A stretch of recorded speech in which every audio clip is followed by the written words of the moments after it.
Qizim, dadangiz insultni boshdan kechiribdilar. Ukangiz esa hozirgacha uylanmadi. Uyingizga ko'chib borib, dadangizni xizmatlarini qilsangiz yaxshi bo'lardi. 4 yildan beri ijara sarsonchilikda yuribsiz. Shu sarsonchilikdan ham qutulardingiz. Tog'a, siz va atrofimdagilar ham shu maslahatni berishyapti. Men ham shuni xohlayman-u, ammo ayol shunday dedi-da, ro'molchasi bilan ko'z yoshlarini artib, yerga qaraganicha jim bo'lib qoldi. O'zingiz ham shuni xohlar ekansiz-ku, nima to'sqinlik qilyapti? Boshidan aytib bermasam tushunmaysiz-da, agar xo'p desangiz aytib beray. Oilada 2 qiz va ukam edik. Boy emasdik. Otamning ustachilik qilib topganlari bizga yetardi. Men maktabni bitirdim. Uyimizga sovchilar ko'p kelardi. Shular qatorida 4 ta eshik naridagi qo'shnimiz ham deyarli har kuni chiqar. Qiz bola mahalladan ortsa chetga beriladi. Qolaversa siz bizni yaxshi bilasiz. Qizingizni menga kelin qilib berasiz deb onamni holi joniga qo'ymasdi. Xullas qo'shniga kelin bo'lib tushdim. 1 yildan so'ng o'g'illik bo'ldik. Erim ham yaxshi topardi. Keyinchalik erim uyga ichib keladigan odat chiqardi. Bunga ham chidadim. Uyimdagilarga gapirmadim. Erim endi uyga 3-4 kunlab kelmaslikni odat qildi. Sababini so'rasam, katta zakaz olganmiz, tezroq bitirish uchun ko'plab qolib ishlashimizga to'g'ri kelyapti derdi. Borgan sari ro'zg'ordan baraka ko'tarila boshladi. Qaynonam va qaynotam ham ancha siqilib qolishganlarini sezsam-da, xuddi bilmagandek yuraverardim. Shu vaqt ichida erim meni tillo taqinchoqlarimni biznes boshlayapman, shunga taqinchoqlaringni ber, ishlar yurishib ketsa zo'rini olib beraman deb olib chiqib ketdi. 3 kundan keyin erim shifoxonaga tushib qolgani to'g'risida sovuq xabar keldi. Noma'lum kishilar tomonidan kaltaklanib, yo'l bo'yiga tashlab ketilgan ekan. 3 oyga yaqin davolandi, ammo bosh miyasidagi jarohat uni nogiron bo'lib qolishiga sababchi bo'lgandi. Endi u hech kimni tanimas, gapirsa ham gapini tushunib bo'lmasdi. 3 yilcha parvarishladik. Ko'rsatmagan shifokorimiz qolmadi. Barcha shifokorlar bu jarohatni tuzatishdan ojiz ekanliklarini aytishardi. Bir kuni qaynonam meni yonlariga o'tkazib, "Qizim, o'g'lim o'z boshini o'zi yedi. Baraka toping. Siz rosa xizmatimizni qildingiz, ammo endi o'g'limiz sizga erlik qila olmaydi. Siz hali yoshsiz. Bir umr nogiron boqib umringizni xazon qilmang. Uyingizga chiqib yashayvering. Birorta yaxshi joydan chiqib qolsa, turmush quring. Biz taqdirga tan berdik. Nabiramizni ko'rgimiz kelsa, chiqib ko'raveramiz. Ammo bolani onasidan olib qo'yishga haqqimiz yo'q. Biz rozimiz" deb yig'ladilar. Men qaynonamni bu qarorlarini uyimdagilarga yetkazdim. "Qizim, qaynonang to'g'ri maslahat beribdilar, ammo ixtiyor o'zingda. Faqat bir shartim bor. O'zing bilasan, singling ham bu yil maktabni bitiradi. Sovchilar tinmay eshik taqillatib turishibdi.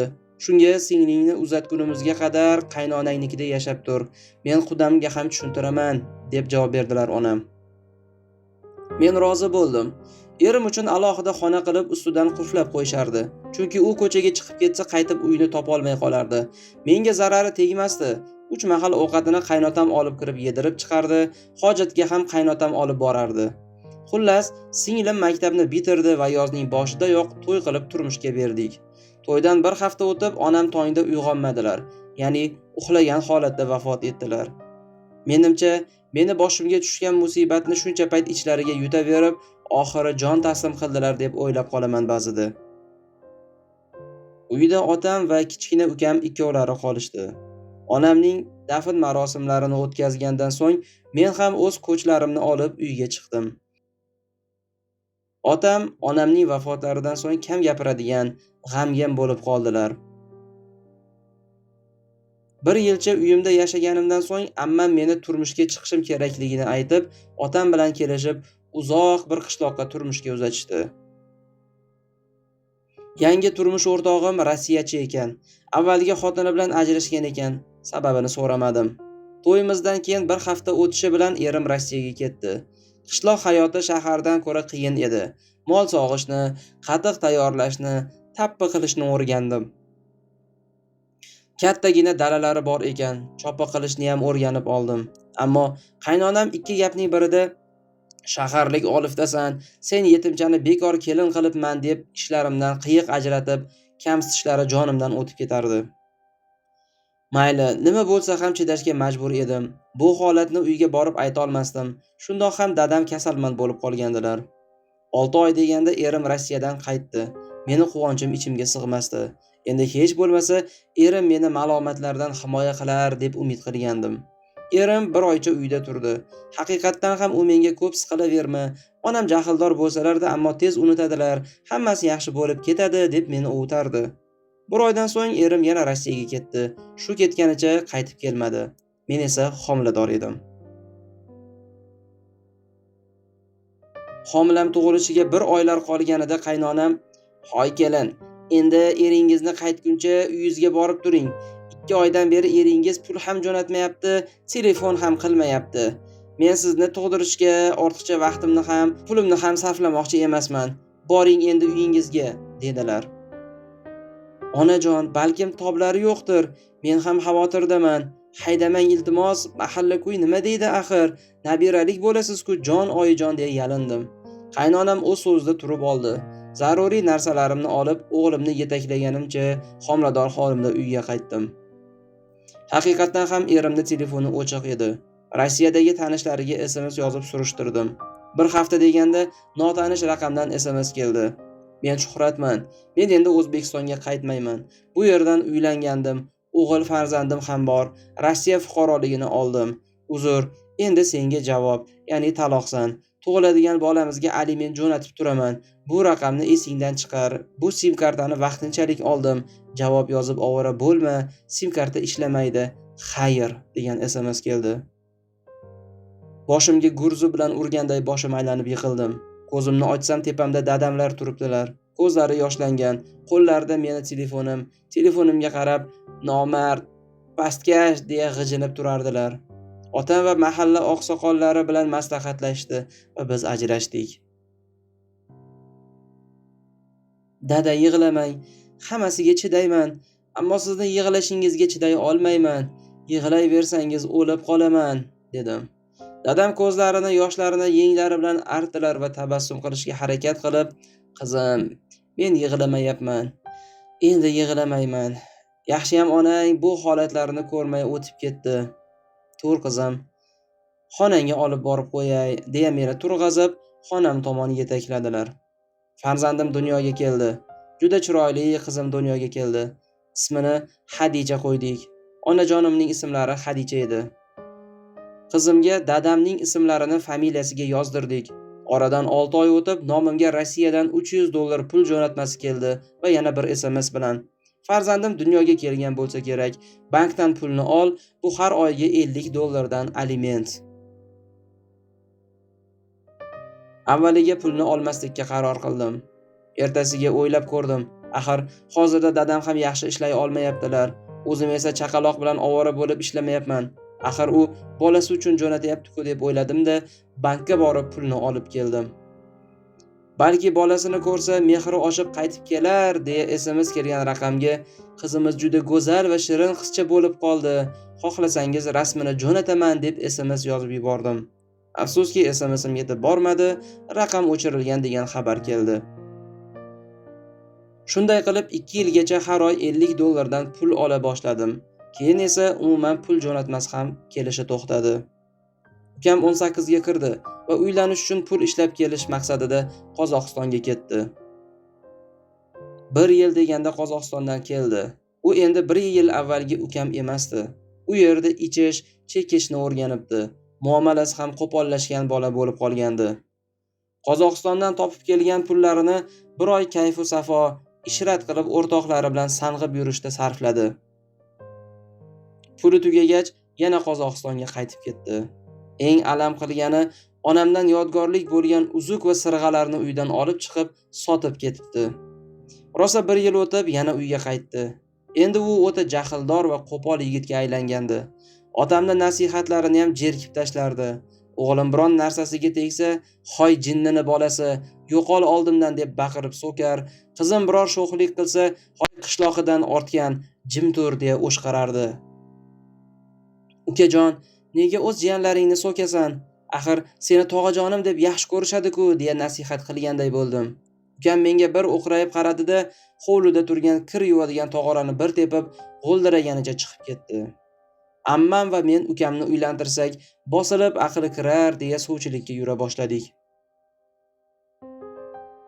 Ko'p joylarga bordik, ammo negadir taqdiri qovushmasdi.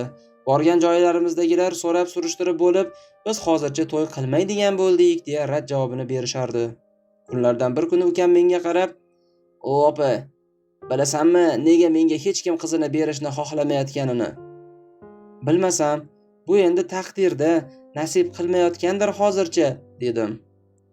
"Soppa sog' bo'lsam, qo'limda novvoychilik hunarim bo'lsa, biror joyimda pesim bo'lmasa, Lyuboy manaman degan odam qizini beradi. Ammo bermayotganini sababi seni bu uyda qolganing. Tushundingmi?" "Tushunmadim ukajon." "Nimaga tushunmaysan? Yo meni jinni hech nimani bilmaydi deb o'ylayapsanmi? Axir ikkita er ko'rgan va ikkita erdan yetimchani orttirgan opasi bor ekanini bilgan qaysi ahmoq qizini menga berardi? Qarochi, sur bu yerdan. Birorta er topib, tek yoki ijara topib chiqib ket. Aks holda mana bu yetimchalaringni biron narsa qilib qo'yaman. Agar dadamga bu gapimni yetkazadigan bo'lsang, hammangni o'ldiraman. Tushundingmi?" Bu vahshiy gaplardan qo'rqib ketgandim. Ko'z yoshlarimni arang to'xtatib, diqqa nafas bo'lgan holimda, "Xo'p ukajon, biror joy topib ijaraga chiqib ketaman. Biroz muhlat bergin." Muhlat yo'q. Bugunoq daf bo'lasan, tamom." Ukam shunday deya eshikni qarsillatib yopib chiqib ketdi. Shoshib singlimga telefon qildim va holatni tushuntirdim. Singlim ham qo'rqib ketdi. Bu ukamiz rostdan ham o'zgarib qoldi. "Mayli opa, buguncha biznikida bolalaring bilan kel. Xo'jayinim Toshkentga ish bilan ketgandi. Maslahatlashib bir qarorga kelarmiz." Birozdan keyin dadam ko'chadan kirib keldilar. Meni ko'rib, "Ha qizim, nima bo'ldi? Ranging o'chib ketibdi. Tobing yo'qmi?" "Yo'q dada, yaxshiman. Husnida singlimni eri Toshkentga ketibdi. O'zi qo'rqayotgan ekan. Shunga meni birga turishimni iltimos qilgandi. Maylimi, 1-2 kun yonida tursam?" Dadam rozi bo'ldilar. Men bolalarimni olib singlimnikiga ketdim. 3 kundan so'ng singlimni eri Toshkentdan qaytdi. Men ham ukam o'zini bosib olgandir deya uyga qaytdim. Uyga kirsam, dadam uy ostonasida boshini ushlab o'tiribdi. Uy ichida esa ukam baqirib, so'kinib turganini ko'rdim. "Dadajon, tinchlikmi, nima bo'ldi?" Dadam boshlarini ko'tarib menga qaradilar. Ey voh, yana ko'zlarida yosh edi. "Kuchim yetmayapti qizim. Erta kunda kuchdan qoldim. Hammasidan xabarim bor. Ammo o'z o'g'limga kuchim yetmayapti. Nima qilishga ham hayronman." "Diqqat bo'lmang dada. Men ijaraga chiqib ketaman. Hoziroq ketaman. Ertaga ko'chlarimni ham yig'ishtirib ketaman. Joy topdim. Tekinga topdim. O'zimni eplay olaman", dedim. Aslida joy topmagandim. Ikkala bolamni yetaklab, dadamni hay-haylashlariga ham qaramasdan ko'chaga otildim. Bolalarim bilan Damas'ga o'tirib Chorsuvga keldim. Bolalarimni qorni ochib ovqat so'ray boshlagandi. Chorsuvdagi pirojka sotish joyiga keldim.